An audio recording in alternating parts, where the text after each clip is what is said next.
Hello all. I mentioned the other day about maybe doing a video about all the horror films that have scared me. Now, for the most part, I just love watching horror films, and they don't particularly scare me. There have been a few exceptions. I remember when I was a kid, BBC Two here in the UK had a run of horror films, going right the way back to old silent movies, all the way forward to your Hammer horrors, and some more recent ones and some 70s films. And at the same time, you'd get some on ITV, you'd get some on BBC, and when Channel 4 turned up, you got some on Channel 4. And I never found them particularly scary, I never found them overly gory, I just entertaining, and I just enjoyed them. However, there were a few that just really got to me. Now I'm going to qualify this a little bit by saying that these are films that scared me. I don't tend to think of gory films as scary. Being repulsed by something isn't scary as far as I'm concerned. These are the kind of films that make the hair on the back of your neck stand up, or at least for me. And in some cases, gave me bad nights or made me turn the lights on. I'll start with a classic, and I've mentioned this one before, Halloween, the 1978 original by John Carpenter. Love this film. It's never aged for me. It was considered to be the first of its type, the first kind of true American slasher film, although purists tend to say that Black Christmas is actually the first. As we probably all know by now, Halloween is the story of Michael Myers, who murders his sister as a child and then as an adult comes back to the town where he lived, Haddonfield, and terrorises babysitters on Halloween. The remarkable thing about this film is it's mainly all atmosphere. There's very few actual kills in it, but it's so brilliantly done, and the music is incredibly chilling. And even to this day, it still has an effect. Not quite the same as when I first watched it. Maybe I was a bit young, but I had a sleepless night and bad dreams when I did get to sleep. Quick shout out to Rob Zombie's remake of it. I can't recommend it, but once you get past the awful origin stuff at the beginning, when it gets to the actual remake of Halloween, which is probably the last third of the film, it's quite brutal, graphically violent, but it has a realness to it that's quite unsettling. It's just unfortunate it's preceded by a load of stuff you really don't want to know and don't care about. Going further back in time is a film called The Haunting, the 1963 version by Robert Wise rather than the remake. Lots of remakes missed the point, but this one not only missed the point, it didn't know what the point was, it didn't know where the point was on another planet. The Haunting is about a scientist doing research on the paranormal and he invites two women along to the haunted mansion. What makes this film so great is that it's entirely based on atmosphere and suggestion. There's nothing overly graphic in it. There's lots of very loud banging, pulsating doors, and it's got the dubious honour of being the only film I've ever switched off. In my defence, I again was quite young, but also we had a cat at the time who was jumping up at the window when I was watching it. So if you can imagine, you've got a film where the horror is created by this distant banging noise throughout the house, this booming and this banging, and at the same time you've got a cat banging against the window trying to get in the house. So yeah, that that kind of pushed it over the edge for me. But I watched it again more recently. It's still a fantastic film, but I must admit I watched it thinking, why was I so scared of this film? A little bit more up to date now is A Nightmare on Elm Street. Obviously the original. For anyone who doesn't know, it's about Freddy Krueger, a child killer who is murdered by the parents of the children at Elm Street, and he comes back in their dreams to kill them. To be honest, if you look back at this film now, it is very dated, it is very 80s. Some of the effects are ropey, but the idea is so clever and so unique. The kills are so inventive, and the idea that someone can kill you in your sleep and you can't do anything about it is quite chilling. Not to mention Robert Englund's iconic performance as Freddy. And I think this one again gave me a sleepless night. I still love it, I've got the whole run of them. This was by far the best. I think the second one's slightly underrated, the third one's fantastic, and then they just slowly go downhill after that. The final one was quite interesting.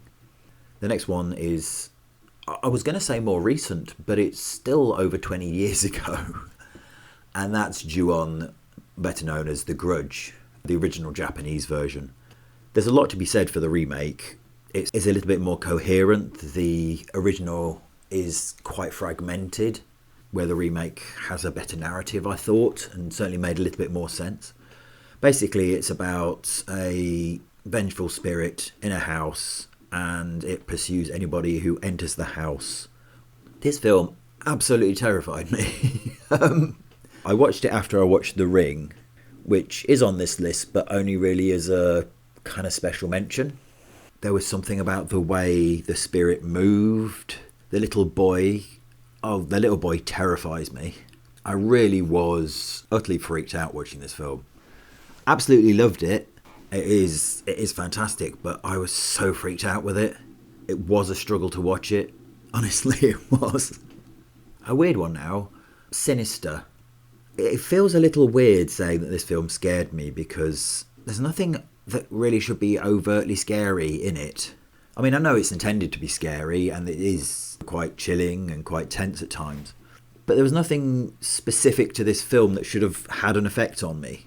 It's about a family who move into a home. The father's writing a book on murders that occurred in the home, and he discovers some films in the attic, and the films portray quite horrific events. Yeah, this one's a strange one, as I say. I was fine watching it. I was even fine that night. But the next night, I went to bed, closed my eyes, and I thought the monster in the movie, a character called Bagul, was literally hovering over my bed, and I couldn't get that out of my head. And that stayed with me for a couple of days. Literally no idea why. Very, very strange. Not something that happens very often. Next one I'm going to say is the Enfield Haunting, which is a British TV series, a two-parter, made in 2015. And it's based on true events. There was a family in Enfield and the children were being terrified by a spirit in the house. And this case was taken quite seriously at the time, with serious investigation and considerable media coverage. And this series kind of fictionalises that investigation. This one really hit a nerve with me. And in fact, I had to switch the lights on when I was watching it, because usually I watch horror films in the dark so I don't miss anything. But yeah, I had to switch the lights on because it was freaking me out. I wonder if it was the mundane and pedestrian setting. It was just a terrace house in an ordinary road with an ordinary family. It's got a lot of tropes of normal horror films, but there was just something that pushed it over the edge for me. The performances are fantastic, and they play it as if the haunting was real, because there's a lot of thought that the children faked it. But they do a brilliant job of keeping you on edge, and everything within it being quite unnerving, quite unsettling. If it sounds a bit familiar, it's because it was the background story to the second Conjuring film, which leads me to a few more recent ones, and these are probably all within a similar category because they're films that scared me or put me on edge or got the old tingle at the back of my neck, but they weren't really terrifying films consistently through them. They were enjoyable, but they didn't really stay with me. The first one is The Babadook from 2014. It's a story of a single mother and her child who have a somewhat strange relationship, and this creepy children's book called Mr. Babadook appears in their home. And it's a brilliant film because you never really know for most of the film whether what's happening is manifesting in the mother's head or whether it's real. Then we have The Conjuring, and I would include all of the Conjuring films in this. I really enjoy them. I know they're blockbuster horror films, almost like your acceptable horror films. But yeah, I just find them entertaining. They definitely use a lot of the tropes, and they actually came around at a particular time in my life where I'd gone through some stuff, and it kind of, I feel like, left me more susceptible to horror films than I had previously been. So some of these films probably had more of an effect on me than they would have done prior to that time, and that includes Sinister and even the Enfield Haunting. Most of the film I just enjoyed, but there are moments that really kind of got me. Woman in Black again. Fantastic film, really enjoyed it. Probably a few more scares than the previous ones. Definitely one of note when it comes to the scary quotient. Another one worthy of note is Insidious for the Last Key. And I say this one because most of the film isn't that scary, it's fine. And slight spoiler here, but the demon appears over Elise's shoulder at a certain point in the film. It creeped me out so badly. Got to the end of the film and thought, I'm going to rewind because I want to see what that demon actually looks like. I wanted to see the design because it was quite cool. So I rewound, got to the point right before the demon was about to appear. Then I watched it and it freaked me out again. I knew it was coming. I knew the second it was coming, and still it got to me. So I have to mention that one because that was just weird. Another special mention to VHS 2. There's a story in there called Safe Haven. It's about a news crew who infiltrate an Indonesian cult to basically shoot a documentary exposing their mysterious activities. The reason I mention this one is because it is uncomfortably real. I was watching it and I genuinely wasn't sure that what I was watching wasn't a snuff film. It's remarkably unpleasant watch because honestly it's so realistic. I had to keep reminding myself that it couldn't possibly be because it's in this film, it's in VHS. I know it's a film. But there was something about it that really got to me and really made me question what I was watching. Definitely worth a watch, that one. The other stories in it are fine. They're imaginative, but they're a bit cookie cutter. But that one messed with my mind a bit. Again, a few honorary mentions. 1999's Audition. Most of this film was fine, no problem at all. And then you get to the ending. And anyone who's watched this will know exactly what I'm talking about.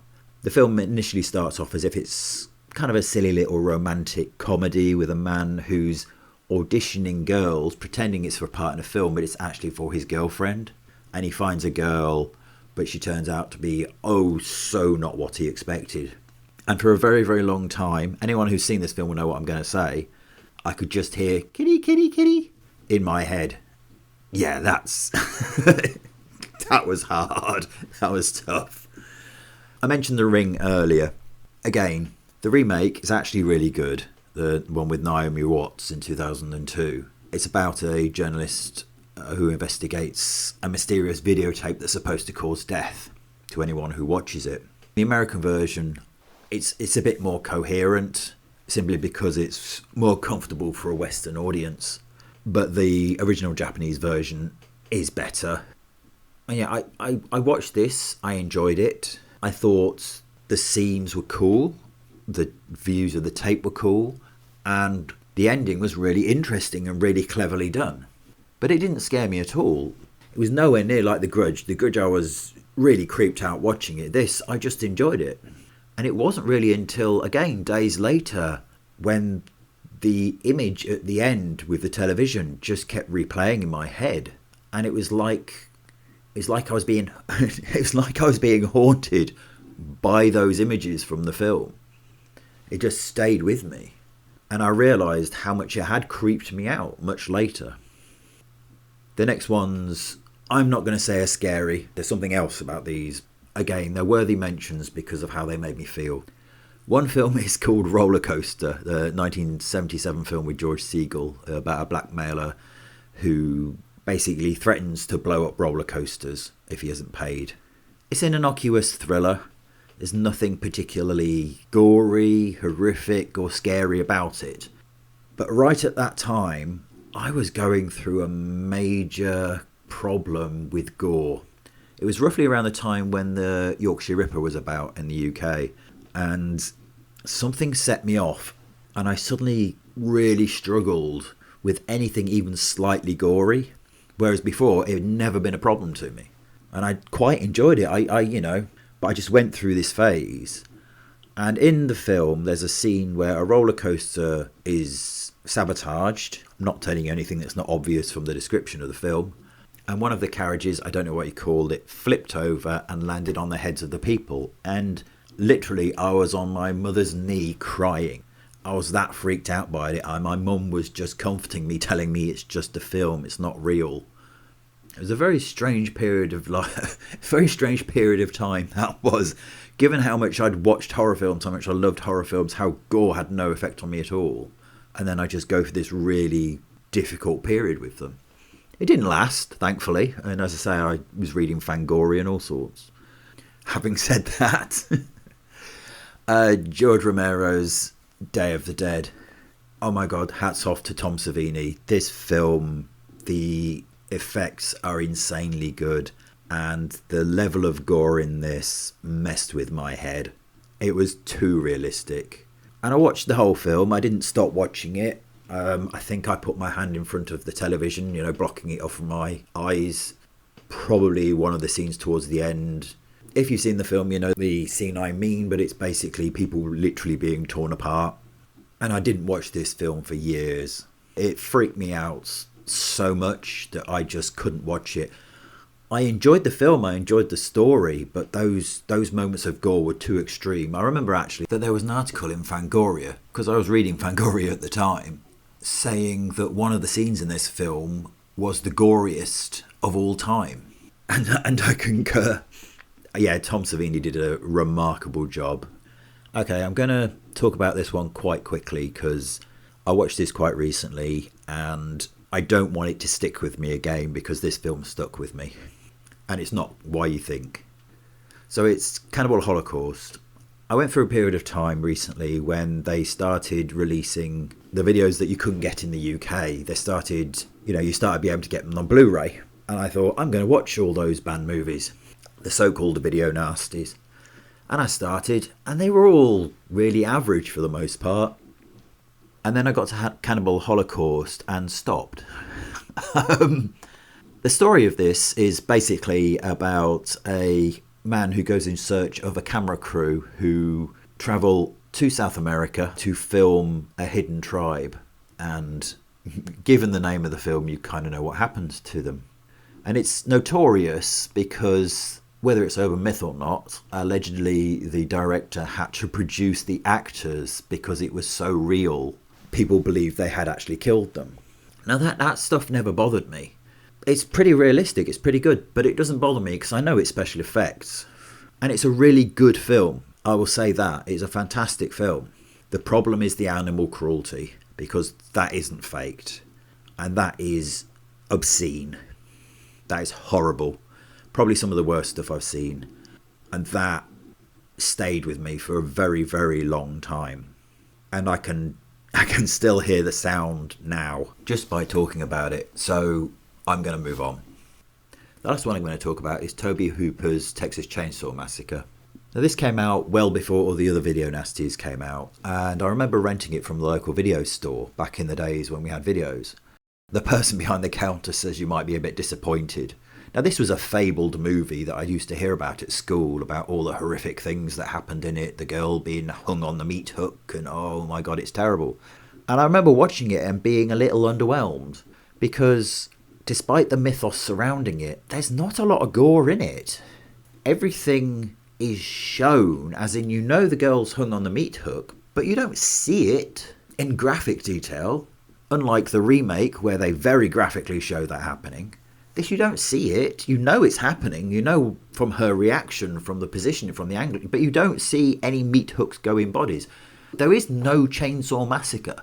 One person's killed with a chainsaw and it happens off screen. So I remember kind of thinking to myself, well, I'm not that impressed with that. Years later, I watched it again. Obviously, I didn't have the expectations that I had beforehand. And I got it. I understood it. Or at least my understanding of it. And what's horrific about this film isn't the gore, isn't the sensationalism, isn't even the fact that it's kind of based on the story of real serial killer Ed Gein. It's the complete dehumanization of the characters. The family just see the kids as meat, pure and simple. And whilst they delight in tormenting Sally, and there's a really deeply unsettling scene with her and the grandfather, she still means nothing to them. They still don't see her as a person. And that's what's really horrific about the film. I do enjoy the remake. It seems to completely miss that element of it. Yeah, on a second watch, I got it. I finally understood why this film is a classic. And it wasn't because of the stuff that people talk about in school. It's about the stuff you wouldn't understand when you're that young. Because when you're that young, you just think about, oh, that's cool, that's gory. No, it's the other undertones that are far, far worse. I'll leave that there. I can't think any more off the top of my head. If I do, I might do another video. I'm pretty sure I've nailed all of the ones that really got to me. I'd be interested to know if there's any films that have scared you. anything you've switched off because it's that scary, anything that stayed with you, please leave a comment. Other than that, thank you for listening, and please like and subscribe. As always, my comic is available from my website, and the link is in the description below. I appreciate you listening, and peace out.